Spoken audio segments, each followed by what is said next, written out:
ನಮಸ್ಕಾರ ಸ್ನೇಹಿತರೆ, ಮೊದಲಿಗೆ ನಿಮಗೆಲ್ಲರಿಗೂ ನನ್ನ ಯೂಟ್ಯೂಬ್ ಚಾನಲ್ಗೆ ಸ್ವಾಗತ.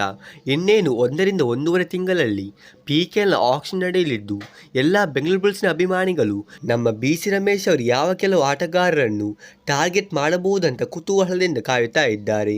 ಸೊ ಎಲ್ಲರಿಗೂ ಕೂಡ ಗೊತ್ತೇ ಇರುವ ಹಾಗೆ ಕಳೆದ ಬಾರಿಯ PKL ಸೀಸನಲ್ಲಿ ಬುಲ್ಸಿನ ಡಿಫೆನ್ಸ್ ಅಂತೂ ತುಂಬಾ ಸ್ಟ್ರಾಂಗ್ ಆಗಿ ಇತ್ತು. ಆದರೆ ನಮ್ಮ ರೈಡಿಂಗಲ್ಲಿ ಅಷ್ಟೇನು ದಮ್ ಇರಲಿಲ್ಲ. ಅಂದರೆ ಒಂದು ಕಡೆಯಲ್ಲಿ ಅಲಿರೇಜಾ ಮಿರ್ಜಾಯಿನವರೊಂದು ತುಂಬಾ ಉತ್ತಮವಾಗಿ ರೈಡಿಂಗ್ ಅನ್ನು ಮಾಡಿದ್ರೆ, ಇನ್ನೊಂದು ಕಡೆ ಬೇರೆ ಯಾವುದೇ ರೈಡರ್ ಅವರಿಗೆ ಉತ್ತಮವಾದ ಸಾಥನ್ನು ನೀಡಲಿಲ್ಲ. ಹಾಗಾಗಿ ಈ ಬಾರಿಯ ಪ್ರೊ ಕಬಡ್ಡಿ ಲೀಗ್ ಶುರುವಾಗುವುದಕ್ಕಿಂತ ಮುಂಚೆ ನಮ್ಮ BC ರಮೇಶ್ ಅವರು ರೈಡಿಂಗ್ ಮೇಲೆ ತುಂಬಾನೇ ಒಂದು ಒತ್ತು ಕೊಡುವ ಸಾಧ್ಯತೆ ಇದೆ.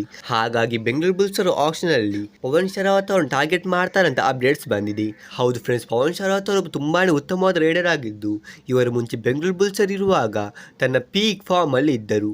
ಆದರೆ ಕಳೆದ ಸೀಸನ್ ಇವರು ತಮಿಳ್ ತಲೆವಾಸ್ ಅವರ ಪರವಾಗಿ ಆಡಿದ್ದು, ಅರ್ಧ ಸೀಸನ್ನಲ್ಲಿ ತಮಿಳ್ ತಲೆವಾಸ್ ಅವರು ಇವರನ್ನು ಸರಿಯಾದ ಡಿಸಿಪ್ಲಿನ್ ಇಲ್ಲದೇ ಇದ್ದ ಕಾರಣದಿಂದಾಗಿ ಹಾಫ್ ಸೀಸನ್ನಲ್ಲಿ ಬಿಡುಗಡೆ ಮಾಡಿದ್ರು. ಹಾಗಾಗಿ ಈ ಬಾರಿ ಇವರು ಆಕ್ಷನ್ಗೆ ಬರಲಿದ್ದು ಖಂಡಿತವಾಗಿ ಬೆಂಗಳೂರು ಬುಲ್ಸ್ ಇವರನ್ನು ಟಾರ್ಗೆಟ್ ಮಾಡುತ್ತಂತ ತುಂಬಾನೇ ರೂಮರ್ಸ್ಗಳು ಹರಿದಾಡುತ್ತಾ ಇದೆ.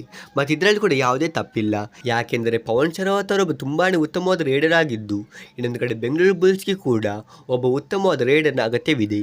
ಯಾಕೆಂದರೆ ಒಂದು ಕಡೆಯಲ್ಲಿ ಅಲಿರೇಜಾ ಮಿರ್ಜಾಯಿನವರು ಉತ್ತಮವಾಗಿ ರೈಡಿಂಗ್ ಅನ್ನು ಮಾಡುತ್ತಾ ಇದ್ದಾರೆ, ಇನ್ನೊಂದು ಕಡೆ ಇವರಿಗೆ ಸಾಥನ್ನು ಕೊಡಲು ಪವನ್ ಶರಾವತ್ ನಂತ ಒಬ್ಬ ಎಕ್ಸ್ಪೀರಿಯನ್ಸ್ ಆದ ರೈಡರ್ ಸಿಕ್ಕರಿ ಇದು ಅಂತೂ ಬೆಂಗಳೂರು ಬುಲ್ಸ್ ಅನ್ನು ಅನ್ಬೀಟೇಬಲ್ ಮಾಡುತ್ತೆ. ಯಾಕೆಂದ್ರೆ ಡಿಫೆನ್ಸ್ ಅಲ್ಲಿ ನಮ್ಮ ಬಳಿ ಯೋಗೇಶ್ ದಯ್ಯ, ಸಂಜಯ್ ದುಲ್ ಮತ್ತು ದೀಪಕ್ ನಂತ ಉತ್ತಮವಾದ ಫಾರ್ಮ್ ಅಲ್ಲಿರುವ ಆಟಗಾರರು ಇದ್ದು, ಇನ್ನೊಂದು ಕಡೆ ರೈಡಿಂಗ್ ಅಲ್ಲಿ ಪವನ್ ಶರಾವತ್ ನಂತ ರೈಡರ್ ಶಾಮೀಲು ಆದ್ರೆ ನಮ್ಮ ತಂಡ ಕಪ್ ಗೆಲ್ಲುವ ಚಾನ್ಸಸ್ ಇನ್ನೂ ಕೂಡ ಜಾಸ್ತಿ ಆಗುತ್ತೆ. ನಿಮಗೇನನ್ಸುತ್ತೆ, ಪವನ್ ಶರಾವತ್ ಅವರು ಈ ಬಾರಿಯ PKL ಅಲ್ಲಿ ನಮ್ಮ ಬೆಂಗಳೂರು ಬುಲ್ಸ್ ಅವರ ಪರವಾಗಿ ಆಡಬಹುದಾ? ನೀವು ನನಗೆ ಇಲ್ಲಿ ಕಮೆಂಟ್ ಬಾಕ್ಸ್ ಅಲ್ಲಿ ತಿಳಿಸಿ. ಹಾಗೇನು ನೀವೇನಾದರೂ ನನ್ನ ಯೂಟ್ಯೂಬ್ ಚಾನಲ್ಗೆ ಹೊಸಬರಾಗಿದ್ದರೆ ನೀವು ಬೇಗನೆ ಚಾನಲ್ ಸಬ್ಸ್ಕ್ರೈಬ್ ಮಾಡಿಕೊಂಡು ವಿಡಿಯೋವನ್ನು ಲೈಕ್ ಮಾಡಿ.